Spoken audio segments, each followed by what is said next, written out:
Miss world పోటీలకు హైదరాబాద్ సర్వాంగ సుందరంగా ముస్తాబవుతోంది. అంతర్జాతీయ అందగత్తెల పోటీల కోసం తెలంగాణ సర్కార్ పటిష్టమైన భద్రతా ఏర్పాట్లను చేసింది. ఇప్పటికే వివిధ దేశాలకు చెందిన పోటీదారులు నగరానికి చేరుకున్నారు. ఈ పోటీల వల్ల రాష్ట్రానికి ఎంతో ప్రయోజనం ఉంటుందంటున్నారు అధికారులు.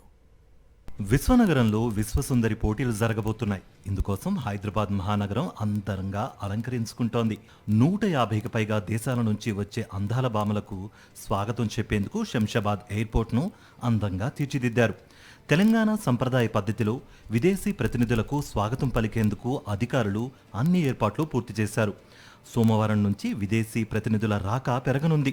ఇందుకోసం ఎయిర్పోర్ట్లో ప్రత్యేక లాంజ్లతో పాటు హెల్ప్ డెస్క్లను కూడా ఏర్పాటు చేశారు. తెలంగాణ పర్యాటక ప్రాంతాలు ప్రత్యేక చిహ్నాలతో కూడిన స్వాగత తోరణాలు ఏర్పాటు చేశారు.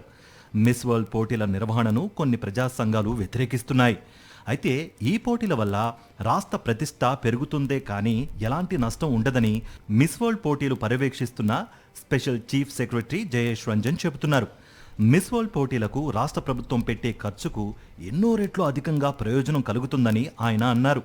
రాష్ట్ర ఆర్థిక వ్యవస్థకు ఎంతో మేలు జరుగుతుందన్నారాయన.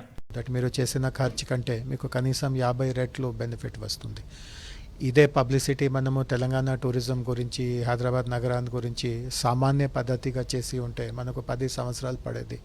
అండ్ ఇప్పుడు ఎంత ఖర్చు చేస్తూ ఉన్నాను దానికంటే చాలా ఎక్కువ ఖర్చులో జరిగేది. సో అన్ని కోణాల నుంచి చూస్తే ఇట్లాంటి కార్యక్రమం చేయడం వల్ల మన రాష్ట్రానికి, మన ఆర్థిక వ్యవస్థకి మంచి ఉపయోగం ఉంటుంది. 3 వారాల పాటు జరిగే మిస్ వరల్డ్ పోటీల్లో పాల్గొనేందుకు వివిధ దేశాలకు చెందిన కంటెస్టెంట్స్ హైదరాబాద్ చేరుకుంటున్నారు. ఇవాళ పోర్చుగల్, ఘానా, ఐర్లాండ్ దేశాలకు చెందిన ప్రతినిధులు నగరానికి వచ్చారు. Miss World CEO chairperson Julia Evelyn Morley, Miss Canada, Miss Edma Diana Catherine మోరిసన్లు ఇప్పటికే చేరుకున్నారు.